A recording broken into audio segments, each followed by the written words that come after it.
I ran across someone who made a statement to me. Now, they said they had picked this statement up from somebody. And boy, I'll tell you, when I first heard it, I thought, that just sounds kind of strange. But as I got to thinking about it, I thought, man, this is really true. She said she was talking about people being crucified between two thieves. Now, of course, we're from a church standpoint, we're talking about Jesus was crucified between two thieves. But the fact is they were saying that other people are also crucified between two thieves. And those two thieves are the past and the future. The past and the future. And what they were talking about, people their life is being robbed from them by two thieves. One is the regret of the past, and the other one is the fear of the future. You know, that's where a lot of people live their life. You know, they're constantly thinking of what was, looking in the rearview mirror, and I'm thinking, good gracious, you're not going that direction. Why are you looking there? But the fact is they replay it over and over and over, and there's just the regret of what was. It's almost like people don't know how to live in the present, to live in the moment. I'm just going to tell you something right now. You and I talking right now, this is the only place that reality exists. It doesn't exist 30 minutes ago, nor 30 minutes in the future. This is the only place where we are alive. Now, isn't it amazing people can go through life but not be alive? In other words, they pass through the moments, but they're not alive. They don't embrace it. They don't smell it. They don't taste it. It's like they're just there. You ever see someone they're always looking forward to the weekend? Man, when the weekend gets here. And I'm thinking, but the weekend is like 4 days away. What happens to you? Who are you between now and then? And most of the time, they don't even have an answer for that. Most of the time, they end up just saying, well, I'm just here. I'm just punching the clock. I'm just, and as a result, they're missing out on life. Their life literally is being stolen from them. Now, they can think about the past and they live there, or they think about the future and they've got the fear of the future. They're afraid of the things that are ahead. But both of those things are thieves. That is a thief that is stealing from us the regret of the past, the fear of the future, and not really knowing how to operate in the present. See, it's in the present where you're alive. And so I just want to encourage you guys today. I want you to just take a couple of moments and think about it, is the fact that right now is when you're alive, and right now is when you can actually make changes in your life. All of the changes that's going to take place in your life is never in the past, and it's never in the future. The changes that take place, the decisions that are made, the words that are spoken that have real change and teeth to them, they are the things that take place in the present. Now, I know I've talked to you about that before, but that just struck in my heart. It was something that I thought, that's true. We need to learn to live in the present. The present. It is a present. It's a gift from God. It's a present that's been given to us. And so right now, I don't know where all you're at. I don't know who's at your house. I don't know what you're doing, what you're going through. But I want to encourage you to be a better steward over your time, your talent, your energy, and learn to be alive in the moment. I'm talking about in the present that you live right now. I'm going to literally, I can draw from this. There's a awareness that I feel. It's a presence. It's a reality. This is where reality is. I'm present in the moment. I'm present in the moment. Are you present? Or literally, are you, or are you just kind of mindscaping? In other words, are you just kind of floating through without being aware? So I want to be aware right now that I'm talking to you, and this is my reality. I can honestly look around and I think, I'm alive right now. Don't care what happened an hour ago, 3 hours ago, a day ago, or even what's going to happen tomorrow. I'm alive right now. And there's a lot of times that we get robbed by fear of the future. Now, the Bible talks about that in the book of Mark, chapter 4, where he talked about the cares of this world. The word care means pressure that is put on the mind that is weighed down by responsibility. We know what that is. But it also said it is disquieted or quieted or pressed down by apprehension. Now see, I'm apprehensive of things that are in front of me. They haven't even taken place. Isn't it weird how we can be apprehensive over things that's going to take place next week, and we worry about it, and we worry about it, we fear it, and literally it steals from our present. It's stealing the present from you. The fear of the future is called apprehension. I'm apprehensive. So the word care means pressure of the mind that's weighed down by the responsibility or disquieted. My countenance is altered because I'm apprehensive of that which is in front of me.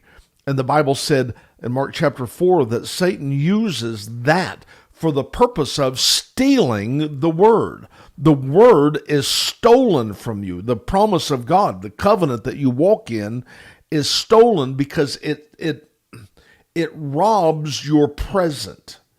It alters your reality of the present, and it takes you to apprehension of the future or regret of the past, to the point that you're living in the past, you're living in the future, but you're robbed of the present. The past and the future, really, those are thieves. Now, I'm not saying don't be irresponsible over your future. You need to make the right decisions and do your planning, but you're not there. You're not there. And usually when we think of the future, usually it's more in an apprehensive manner. We worry about things. We're a little fearful of things that are to come. And so what it does, it causes me to leave my reality and go to the future. I'm apprehensive of the future, and my present is stolen. You understand that? My present is stolen from me, and suddenly I can't enjoy where I'm at because of what was or what is yet to come. And as a result, I'm missing out on life. I stop living. I'm going through life. I'm breathing. I'm walking through. I'm having conversations, but I'm not alive. I'm not alive. Something has stolen it. What is stolen it? Well, it's regret of the past or fear of the future. And those are both thieves that steal the present. So if you, I've thought several times. I wrote this book called Seeds of Life, and I made a statement in there concerning old age. And I said people in their golden years would be so much more enjoyable if they weren't fearful of the future. They become apprehensive of the future. Naturally, they're thinking, well, I could die. I'm older. The golden years being their 70s and the 80s. It gets to where they're more aware of their weakness or whatever the case is, and they start thinking about that, and they become apprehensive, and it steals the beauty of where you are right now. There's something wonderful about where you are right now. If you can receive it, I'm just telling you something incredible about where you are right now. Don't let it be stolen by regret of the past or fear of the future. Those are thieves. Those are thieves. They literally are stealing your present. I'm being redundant. I'm saying that probably too many times, but it is reality.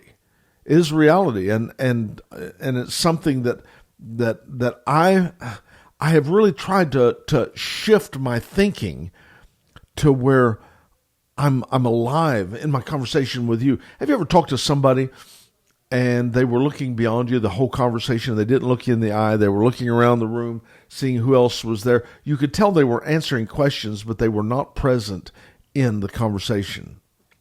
And then there's someone on the other side of that, to where when you sit down and you talk to them, they look you in the eye and they talk to you, and you know they are present in that conversation.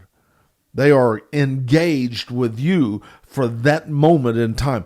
That's powerful. That's powerful.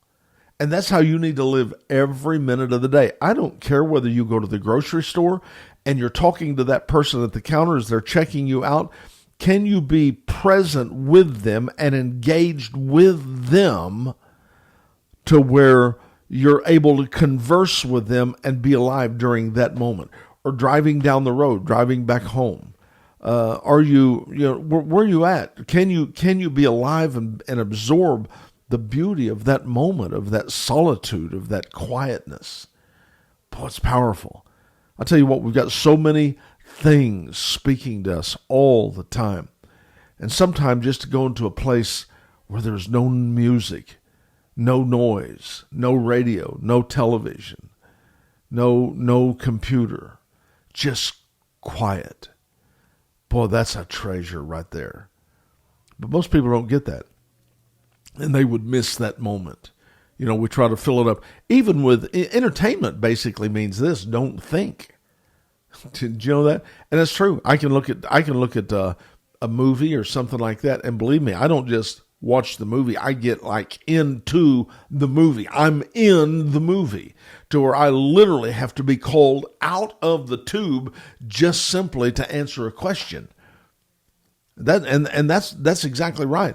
I'm not thinking, they're thinking for me. And after it's over, I'm thinking, my God, 2 hours have passed, 3 hours have passed. What happened? Well, I was entertained, but the word, again, entertainment means don't think. So this is something that you need to make the decision that you're going to be alive. You're going to be, and I'm talking about in the present, in the moment. I'm here with you. I'm engaged with you. And I place value on this moment that I have because it's a present. When someone gives you their time, their presence, you need to treasure that because they gave you a gift. They gave you a present. It was them. It was the most valuable thing that they had was their present connection to you. They weren't halfway there, halfway not. They didn't even hear what you had to say because, like I said, they're looking around the room to see who else is there. No. They're engaged with you right now. And matter of fact, can I just throw this in here? In your relationships with people, it is important that you train yourself. And sometimes we have to be trained for this to the point that you make the decision. When I talk to someone, they have my full and undivided attention. I literally am unhooking from everything else around me to put my focus on this one person. I'm looking them in the eye. I'm talking to them. I'm engaged in their conversation. I'm responding. That is so powerful when you stop and think about it. But it's something that a lot of people, they don't know how to do. They don't. They don't. And as a result, I think they miss so much in life. But that's just kind of what's been in my heart. And I felt like I wanted to share that with you for just a couple of moments because a lot of you are being crucified between two thieves. You're giving your life up between two thieves, things that have your past and your future, your regret of the past, your fear of the future. Don't let anything steal the present. Well, that sounds kind of a corny metaphor, doesn't it? I realize I'm waxing philosophical, and I don't mean to, but it is a truth and a reality that you need to live a more successful life, and that's what my desire is that you live a successful life. All right, thank you. Thank you for joining me. Thank you for taking a couple of moments with me. I know that you've got a lot of things, and I want to honor your time and value your time. And so I appreciate you joining with me. I want to say thank you for your friendship. Thank you for being my friend.